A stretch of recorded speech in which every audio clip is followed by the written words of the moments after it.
This episode of Southeast Iowa Today is brought to you by Griner Auto Body of Washington, Iowa, using state-of-the-art techniques and decades of experience to get your car back on the road after an accident. Car Doctor of Washington, Iowa. No matter who Frankensteined it, they can fix it, clean it, and customize it.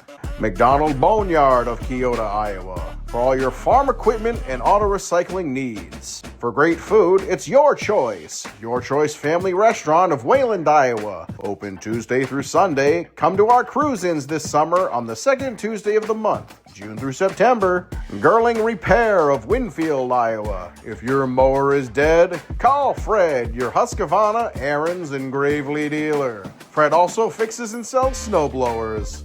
B&B Propane and the family of jet stops. CW Tree Trimming, LLC. We're into your trees, not your wallet. Serving all of Henry County and the surrounding area. We offer a senior citizen and veteran discount. Dutch Market and Coffee Talk of Washington, Iowa. Dutch Market can handle all of your grocery needs, and they even have a conference room that you can use for free. Coffee Talk's drive-thru is open and ready to serve you coffee, energy drinks, sandwiches, baked goods, and ice cream. They all present you the award-winning Southeast Iowa Today. Here's the author of Christie's Journey, The Beat Goes On, and your host, John Bain. Thank you, announcer Cody Roy of NewEnglandDukes.com for your golden pipes and wonderful introduction. Today I am out front of the Mount Pleasant Public Library in Mount Pleasant, Iowa. I'm going to go inside and have a conversation with Vice President of the Board of Education for the Mount Pleasant Community School District, Derek Mullin. Derek, welcome to the podcast. Thank you, John. Oh, you're so welcome. We first spoke to each other. I've been covering you and the other Mount Pleasant Community School District Board of Education members for months, but the first time you and I actually spoke was June 30th, after the June last Monday of the month of June at the Board of Education meeting, and you said, hey, at some point, if I had time, you'd like to come on the podcast, and we finally got our schedules to line up, and here we are today. So thank you for being on the podcast. And can you give everybody just a little background, how long you've been on the board and what you do and where you come from, all that kind of stuff? Yep, absolutely. So again, my name is Derek Mullin. I am the Vice President of the Mount Pleasant Community School Board, a lifelong resident of Mount Pleasant. My family lives north of town, and just extremely proud of our community. I've been able to be on the school board since the fall of 2021. Okay, so because of that, now that's what, fall of 2021, we're coming into the fall of 2025, that's 4 years, and you're going to be up for re-election in November, along with three other? Yes, there'll be 3 board positions on the ballot in November. The seat that I currently hold, so that's what I'm going to be running for re-election on this fall.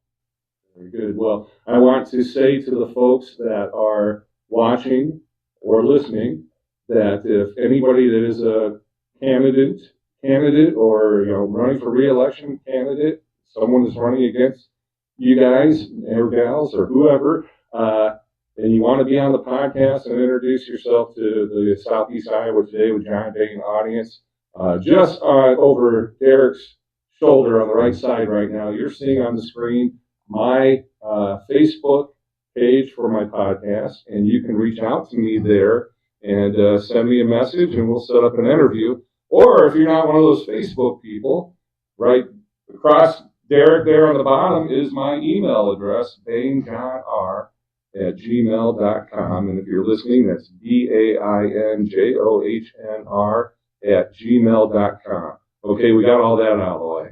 Now, there's been a lot that goes on, with the Mount Pleasant Community School District. It's an active school district. It seems to me, from being an outside observer, that it's a thriving school district. There's a lot going on. There was been some changes that have been done here in the last couple of years. I think The big one was the acquisition of the Iowa Wesleyan campus. Yep, the former Iowa Wesleyan campus. So what we've called that since the fall of the spring of 23, when it all happened, was the central campus, because we didn't want to take the liability of the dorms or anything that didn't serve some type of educational purpose or a future educational purpose. So that was the central part of the campus, which included, the gymnasium. We've always been short on gym space. We have our high school freshman basketball team playing in the middle school in the winter for competitive games, and that's not even a full size court. So by having that gymnasium space available for practices, I drive by a lot, and there's vehicles out there quite a bit. I would say it's a whole new ballgame. The chapel auditorium is another big piece of that. We don't have that in our school. At the high school, there's not an auditorium. Budget cuts at that time. It's an extremely expensive space to build. So now we have that opportunity for our fine arts programs. So those two things for the central campus, and we continue to work through bringing those buildings on board and getting them usable for our students.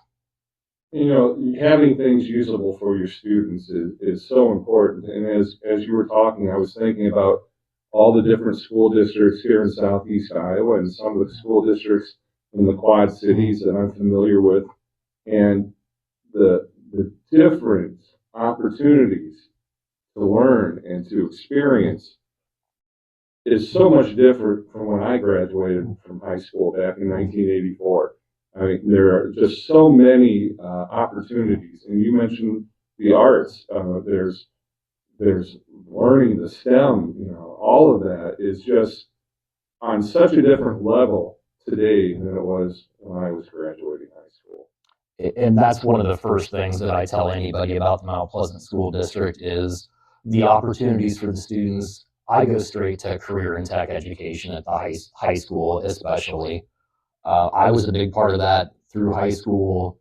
We still have a building trades program that builds a residential house every year. We have a great welding program, great welding teacher, and an automotive program. That's very seldom in. Yes, it's very hard to find an automotive program in school districts anymore. I mean, I applaud you for that, because I plan on driving for a long time, and I don't want to work on them. And the newer ones, I'm so way beyond on the tech, far behind on the technology. I couldn't anyway. But Great drafting program, and that is the STEM piece. A bit business program, culinary arts. The high school family and consumer science room just got switched over to basically a commercial kitchen 3-4 years ago to provide that level of training for high school students to move on in college and the workplace. It starts, at our middle school. They have the exploratories, they call them. So yeah, it's a big part of our school district. What I'm hearing is you're actually preparing your students for real life experiences where they can create a business or work for a business that provides a good or service that we actually need and depend on. And when I say we, I mean the citizens of the United States of America. The trades, that's what has been a passion of mine since I was in high school. I was not expecting to be a teacher when I was younger, and that's what I ended up doing. I was an industrial technology teacher for 8 years. I was fortunate enough to be able to serve 2 of those at the Mount Pleasant High School before other personal things happened and I needed to farm full time. So it is so pertinent in today's world. I mean, we have learned as a nation that we have been relying on those services and those talents from our neighbors in foreign lands, and we're taking away our abilities as a nation, and we're starting to bring that back. And in a lot of ways, Mount Pleasant Community School District is ahead of the curve on that. Yeah, so definitely something we're really proud of, and want to keep continuing those programs. Now, you probably have this number on the top of your head, and if you don't, I apologize. But how many students are there in the whole Mount Pleasant Community School District? We certified last October 1st, like 1,750. 1,750, and is that kindergarten to 12th grade, or is there a pre-kindergarten up to 12th? Yeah, you can really get lost in the weeds on a lot of this because we do have a preschool, 4-year-old preschool, that is 0.5 weighting. So there's different weighting for different students. Homeschool assistance program, we have over 100 students that we serve in that program. They're weighted at 0.3. Okay. So that 1,750 doesn't mean individual students, but it's the total. And that 1,750 is what the state funding comes off of. So state supplemental aid, SSA, is roughly $8,000 per student to every public school in Iowa. So that's where we get the bulk of our funding from. Gotcha. So a local taxpayer, when they're paying their property tax, and it's broken out with this much goes here, this much goes there. So when they're doing that in the part for the school system, is that money that they pay additional to what is collected statewide, or is it all together? If that makes sense. Right, it's separate. So the state supplemental state aid is completely separate. And the other big piece of school funding is property taxes. I just got my property tax slips that'll be due in the fall and the spring. So I look back on the backside to see what each individual taxing entity is at. The school district's at the top. It's always been at the top. One thing that's happened recently is the Mount Pleasant School District has been getting less and less. So a lot of that from property taxes goes into our general fund, which does support teacher salary. It supports all the student learning. But there's also other items such as PEPL, physical plant and equipment levy. That's only for buildings. So that is off local property taxes, and that's how we maintain our buildings, can do some remodeling. PEPL is the second largest, but there's also the management fund. We charge, it's so many tenths of a point for the levy. That mainly goes for insurance, for property insurance, which we all know property insurance has been rising also. Oh, yeah. So there's a lot that goes into it. The biggest thing with school finance is you can't spend more than you take in. So well, that should be the same everywhere for everything. You can, but you better not do it for very long. Exactly. So with the state SSA, local property taxes, there are 7 different funds that can only be spent on certain things. This is one of the first things I learned when I became a board member is, the general fund supports the students' learning.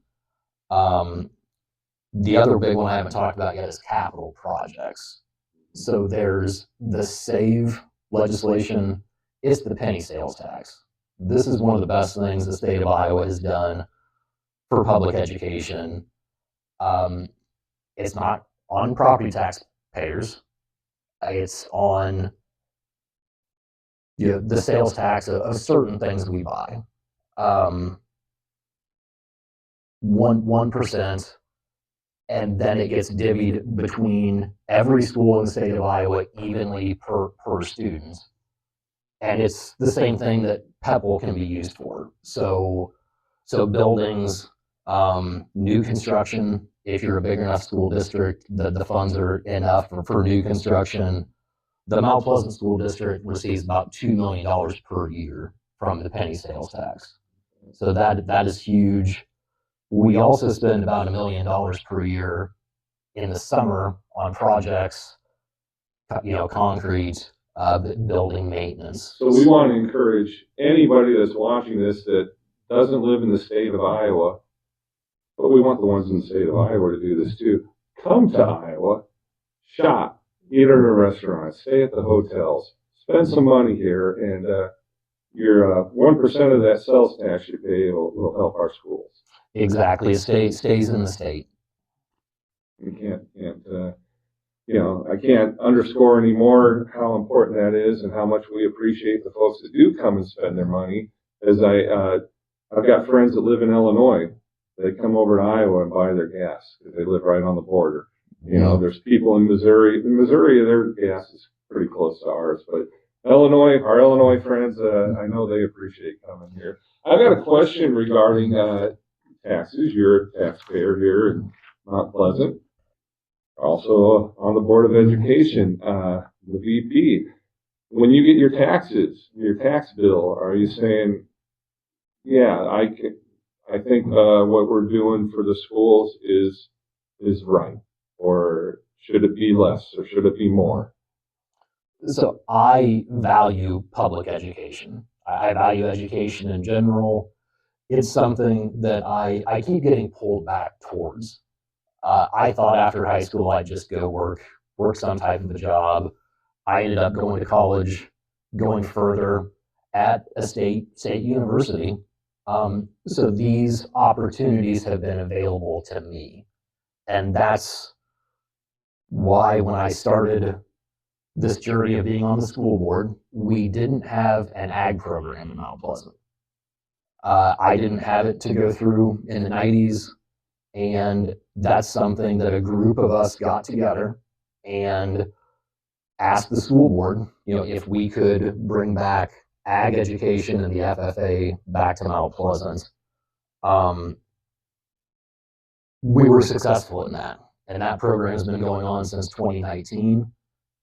So it's because of those opportunities is why when I look at my tax statement and we're paying $11.97 per $1,000 of assessed value, I am 100% fine with that.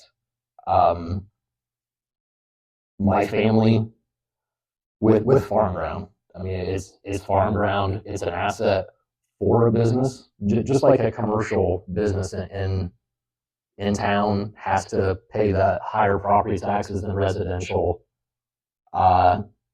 We are one of the lower tax rates in the area, in Henry County especially, because we don't have any debt service right now either. So the debt service would be if a bond could be passed. So what we've really tried to do is lower that levy rate, $11.97 currently. It's been over $14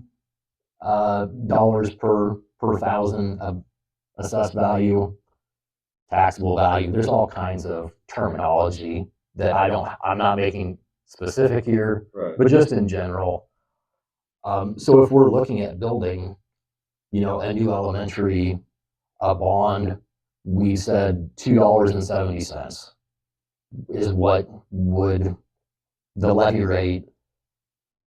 So then that would get us back up to around that 14-ish dollars, which I feel, personally is acceptable. And we just need to keep showing, based on the services that we're providing the students, the buildings that we can provide 21st century learning for our students, that if the community builds schools, schools build communities. Makes sense. While you were saying this, I was thinking, but Derek, there's people watching right now. They're like, we don't want to have that raised. We can do with what we have, and but you explained, before I could even say this, you explained your thoughts on why it was important to raise those. Now, there's been a lot that's been talked about. We have to mention it. It wouldn't be fair if I didn't. Salem Elementary. Mm-hmm. It's an achiever in academics. The students there are doing great. The folks that live in the town that have students there love the school. But there's some realities that you as a board member, especially vice president of the school board, have to look at when you're looking at all the elementary schools in the Mount Pleasant Community School District, as well as the middle and high school. Kind of go through your process and your observations for the last few months on the Salem Elementary issue. I don't want to get too far down in the weeds because we've got a lot to talk about. It'd be a whole nother podcast to do that. But I was at the County Board of Supervisors meeting last Thursday, and Roads Department talked about the fact that there's new signs up, for the school, and things are full steam ahead for 25, 26. But just kind of let the folks watching and listening know your thoughts on that whole topic. Right. As far as the facility, we talk about every facility for summer maintenance planning every year. And this year, there's a new fence built along the playground so students can't go too far at the Salem playground. Probably should have been done a long time ago. I just found out about it, and that's something we approved with summer maintenance. The building and grounds director has really said that there's nothing major for the building. So that's a positive. But as we look at the district as a whole, that's where I'm always trying to get a big level, a high level picture of the district as a whole. We have 4 individual elementary buildings. 25 years ago, that was the configuration that we had. And we're a generation removed from that now. So back in 1999, there were 2,178 students. Can you tell us the number again? For currently, in 2024 is what I'm going off of, 1,733 in 2024. So that's 445 less students. That's times, like I've already talked about, the SSA of $8,000 per student. So we really need to be proactive and not reactive. We need to look at our current needs and our near term, future needs. We have some projections of enrollment for 2030, which is only 5 years away, that we're going to need to cut. We're going to get $800,000 less in SSA in 5 years. So that June meeting that you were at, John, we really tried to hone in on demographics. A lot of this stuff is available on the school board website. You go to board meetings and agendas, and then find the June meeting. So it's always a balancing act of providing the right resources where the students are. And that's the biggest thing that I can say is operating 4 elementary attendance centers. Teachers have to travel.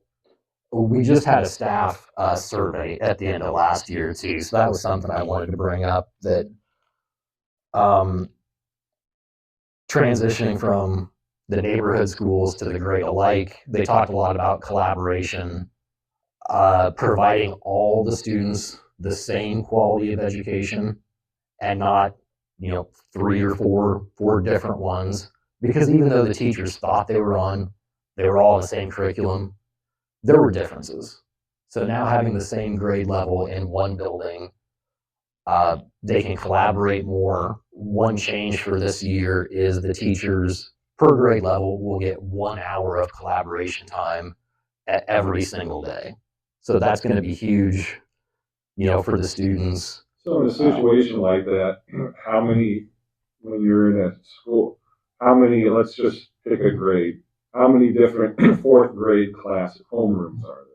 6. 6 of them. So you have 6 homeroom teachers, Mm-hmm. and then 1 hour a day, those 6 individuals get together. Is there one teacher, or does the principal come in? That's the leader that keeps that 1 hour, moving on track, and So where you're actually getting something from it. It just doesn't become a break where everybody drinks their Mountain Dew and gets back to work. the school board is oversight. So I don't have any control over that. It is the curriculum director is number one. So we hire staff. The curriculum director has a huge hand in all the professional development that the teachers are currently going through before kids get there. For every Friday, we have an early out with professional development. The curriculum director, the building principals are in charge of that. So yeah, that's definitely a question I can ask, later on. But right now, hearing from the elementary principals, that's going to be a big thing in helping our students. So I got a friend that's just now a retired school teacher, and she taught math, and she taught math differently than some of the other math teachers, and she gave good reasons why her reason to teach math was the right way. And in fact, I have to believe her because the other teachers were coming to her because their kids weren't learning things. So I mean, how do you? I guess, will there be a leader for that curriculum? Or is there several leaders, or is there just one that oversees the whole school? I mean, how do those teachers, if they're meeting each day, an hour a day, how do they assess where they all are in the different classrooms? I just don't know. I'm just trying to wrap my head around it. Right. So on the Fridays, there's a PLC, Professional Learning Community, which is the same group of people. So I think answering your question, like yes, there's a leader for each one of those PLPs. We're going to rely on the veteran teachers. There's going to be veteran teachers in those groups, and that's up to that for them to decide. Okay. Well, I hope it goes. I hope it goes well. I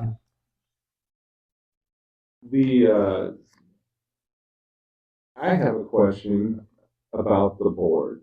If I got the number right, there's 7 board members. Yes, we're a community school district with 7 board seats. Okay. So at you as VP, I'm assuming you might have a few more responsibilities than one or two of the others. But my question is, who steers the ship of the board? As far as is it the superintendent? Because he's kind of boots on the ground in the schools every day, or in the school system. Is it the president of the board? Is it you? How do you folks say, okay, this is our most important thing to focus on? How does that come about? Well, every board member gets to provide input. Every board member is important, but at the end of the day, it's only one vote. It's one vote out of 7. That's what I said for myself from the beginning. So we compromise, a lot. That's one of the things I'm most proud of, being on the board for 4 years. We don't all have the same ideas. I can change my mind. Somebody can tell me something, and I don't have to be set in my ways. So, right, all 7 board members have input, but the person that sets the agenda is the board president. Now, we have staff. We hire staff, and the most important person we hire is the superintendent. So the superintendent is the one providing updates to the board from the entire school district. There's 3 areas that a school board has control over. It's the facilities. So we have a site committee. Site committees every Thursday at 5 o'clock, along with policy. So we have board policy, and if you look at vice president on board policy, it just says that I'm going to fill in for the board president if they are unavailable. It's the only responsibility for the vice president. There's policy for the president. There's things that board members should do, shouldn't do on policy. And then the biggest thing is we're in charge of the finances, financial oversight. We have a chief financial officer hired to do all the work. They provide a report every month. They just finished up. The end of the year was on July 1st, so they had to wrap that up. There's an audit coming up that I know they're getting prepared for. So there's a lot that happens behind the scenes, but overseeing the finances, the board approves, and if we get over leveraged some way, that's on the board. So it's a huge responsibility, and working closely with the superintendent, because that is what the only school employee that reports directly to the school board is the superintendent. I can't go to a teacher, I can't go to a principal, tell them how to do their job. They're a professional. They report to the superintendent reports to us. Thank you for clarifying that. Because I didn't know the chain of command, and there's probably a couple people watching or listening that didn't either. One of the things that I've observed when I've been to several of the Board of Education meetings this year is whenever there's a comment or there's something that needs to be voted on or something, I don't think I've seen one time where when it's something to vote on where everybody hasn't all agreed. I mean, it's been like milk budgets and things like that. But one of the things that I also observed was when you're talking about different topics that are you're still in the discussion stage, sometimes it's hard to figure out which way a guy or gal is leaning on that. I think you all play poker very well. You all have good poker faces, and when you ask questions, and when I say you, I mean the entire board, you all do a good job of staying pretty diplomatic, and very professional, and without emotion being thrown into it. So I commend you in some ways. In other ways, I'm like, gosh, I wish I would know that it'd be a little easier to figure out which way people are leaning on things. Right. I feel we've done a very good job of being together on things, but working through issues. The committee meetings are a big part of it. So that Thursday and Friday before a regular board meeting, nothing is decided. There's no action taken, but a lot of discussion happens. So that way, on Monday night, it's not a 3-4 hour meeting, because we already have 2.5 hour long meetings to get approvals. So we are really trying to hone in on what did we talk about in the committee meetings, because those aren't live streamed. Our regular board meetings are, and we have minutes for the committee meetings. We're going through those line by line individually now. It's always in the board packet. They're always on the website. You can go look at them. But to verbally, talk about it, that is one change that we've been doing for a couple months now. Yeah, it seems to make things roll efficiently, that's for sure. If someone wants to get on the school board agenda, how is that done? How do they reach out to the school board? How is it ascertained whether or not they will be on the agenda? Yep. So we have a citizen comment section on the agenda, and if a citizen wants to speak to the whole board, we have policy on that. So the common practice is to notify the superintendent the Friday before the meeting and go to the board website, look at the policy. It's 3 minutes. So somebody has 3 minutes to speak to the board.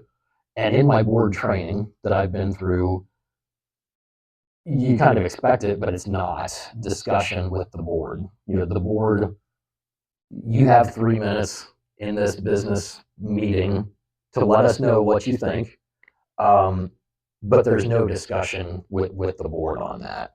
The board president can decide to do things differently. So if there's a presentation from a community group, the board president can say, you can have 10 minutes, you can have 15.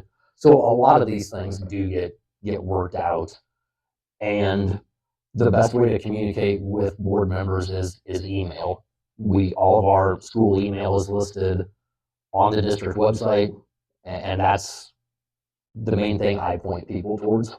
Okay, very good. One thing I've noticed, and this isn't coming from Derek or anybody else. This is coming from me, your lovable little fuzzball podcast host. When I notice things, you folks that do have the opportunity to speak, you got to get rid of the ands and the ums and the ohs and the uhs, and you got to get right to your point. And I would recommend have it written down on a sheet of paper and read it, and that way you get all your point across, and you do it in a way that others can understand it. That's just a little helpful note from me. What else would you like to talk about? We have two big initiatives this fall for the school board. The first one is the superintendent search. So I've talked about how important that is to a school district, and that leads off with a search. So we have hired Grunmeyer Leadership Services. It's a search firm specializing in education.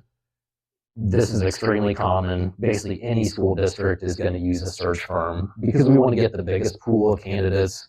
We want to have somebody lead us through the process correctly. And where is Grunmeyer out of?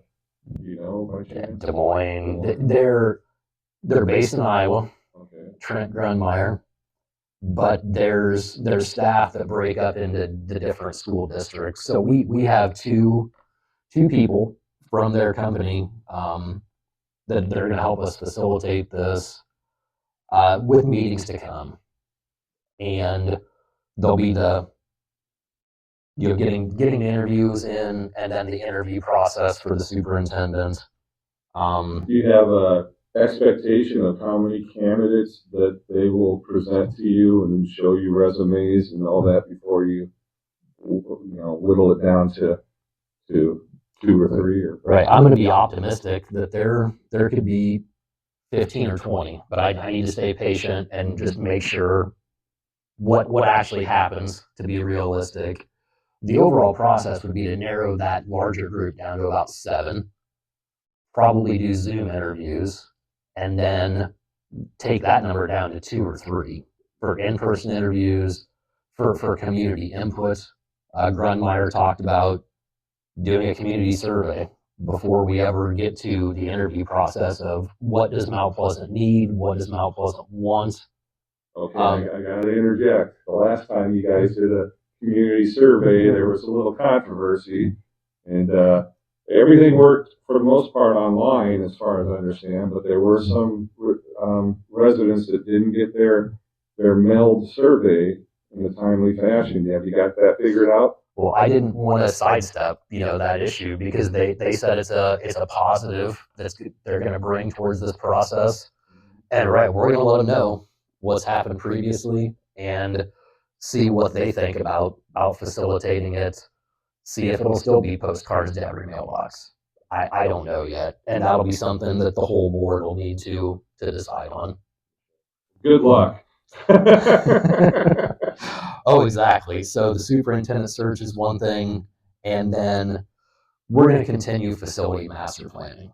Being on the school board, the facility master planning never stops. You're always doing it. Sometimes are more specific than others. So what we're going to kick off this fall is a large group, 30-member parents, community members, some staff, administrators.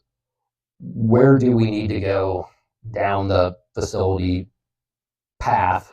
Like I talked about, right sizing, elementaries, or changing what location of the current, middle school, or anything.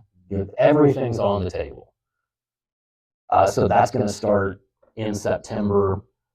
There'll be an outside facilitator. So this won't be an architect. This won't be the superintendent. It'll be an outside facilitator. And the goal is that they would have a report back to the board in December or January. So the taxpayers can look at that outside facilitator as someone more of a neutral person with no real dog in the fight, but to assess the situation. Absolutely. Yeah. So that was one of the main things. We also have elementary section size. With our reduced student population, how many students should be in each section, each classroom.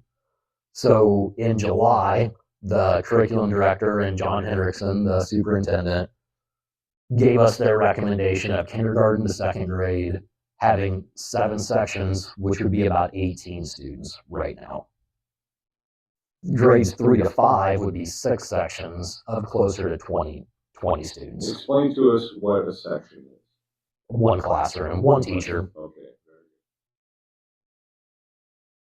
I mean, so these are all things that we've been working on. We discussed that in the July meeting, and it's going to help guide the ad hoc committee for facility master planning and guide us into the future for the Mount Pleasant School District.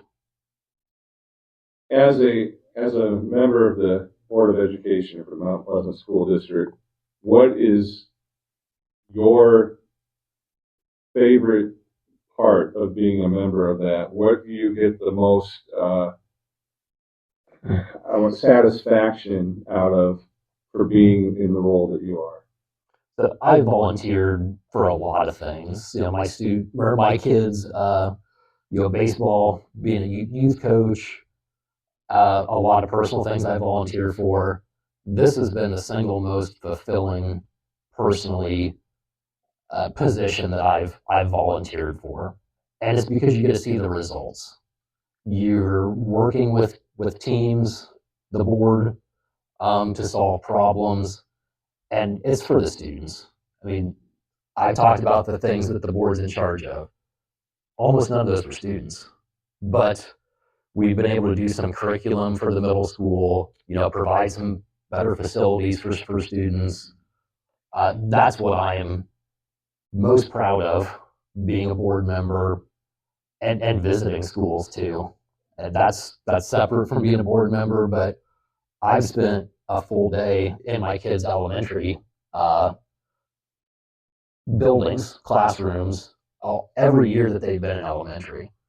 And just the interactions with the kids, reading to them, that's been extremely fulfilling. It's important because when we're talking about all this, we're talking about all the numbers and the millions of dollars and everything else, the faculty, the curriculum and all that, but it comes down to those kids. It comes back to the students. That's what we're all here for. I mean, they're our future everything. Whether you have an actual kid in school now, that kid that's learning is going to be helping you somewhere down the line. In the future, we need a educated, community. How do we keep those kids once they've had an excellent education, and then they go off to college, hopefully continue to get an excellent education? How do we get them back here to Mount Pleasant to raise their families and start their careers, or to work at a local business here? How do we make that happen? It takes young people coming back to make that happen. And I've struggled with it since I was in that position. I'm a hometown boy. I always wanted to come back to my hometown. I saw so many people that got good education, and then they were never coming back here. So that's the brain drain. This is a statewide problem. I think there needs to be a lot looked into it at the state level. I think something's starting with that, and locally, uh, we have the Chamber of Commerce, the Mount Pleasant Chamber Alliance. They presented at our August meeting of what they're looking at for the community and the strong partnership with the school district, because the school, affects business, the businesses affect the school. We have about 13,000 people that come into Mount Pleasant daily to work. That's not the population of Mount Pleasant. They're driving from a long ways away. They're driving for many miles. How do we keep those people here in the evenings? What activities, what third places, not your home, not your work, the third places can we provide here at Mount Pleasant? So I think locally that would be a start. Um, it goes back to culture. We do need to continue to build the culture of the school, the community. But bottom line, it takes young people coming here. They bring their friends. Yeah. I'm old enough now that I've seen this happen with folks that I went to high school with, and where they moved off, and you never thought they would ever come back, and some of them started having kids a little later than some of the other ones, and then they realized, you know what, where I grew up was a good place to grow up and to raise a family, and they come back, but we need to get people to not think they have to go somewhere else first, and then they figure it out and come back. We need them to stay. So. And since my son's a junior, we're talking about that right now. What do you want to do? Are you moving to a big city? Do you want to come back home? What are careers that are available, that are realistic, in this area or whatever area you want to live in? Now, you had mentioned earlier in this conversation about the fact that in middle school, their students are being counseled right now as far as what would you like to do for a career, and that sort of thing. Mm-hmm. Is that part about staying in the state and stuff shown or presented as an option? Because I think of all the kids I've known. I think when I was a kid, what do you want to be when you grow up? And the smart aleck in me said, hopefully an adult. But that hasn't happened yet. But, Exactly. But there's so much where it's like, there's these pie in the sky careers. I want to be an astronaut, or I want to be this, or I want to be that.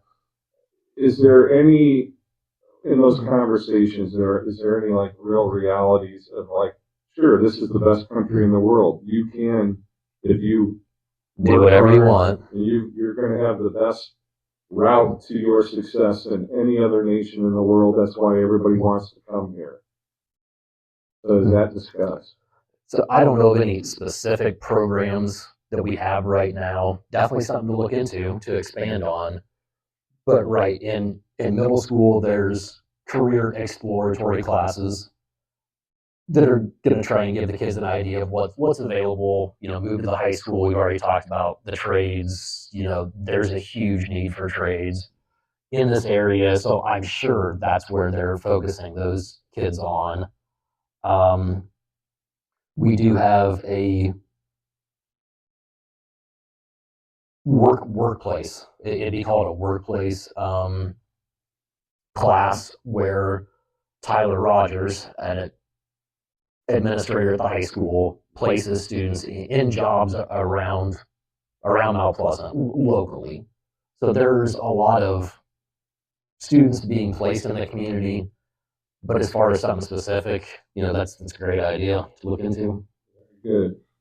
Well, I'm looking at my timer right now. We're at 47 minutes and 25 seconds of what I'm going to call podcast excellence. It flies by. It is. We covered a lot of areas. I think you were very spot on in your descriptions and your thoughts on things.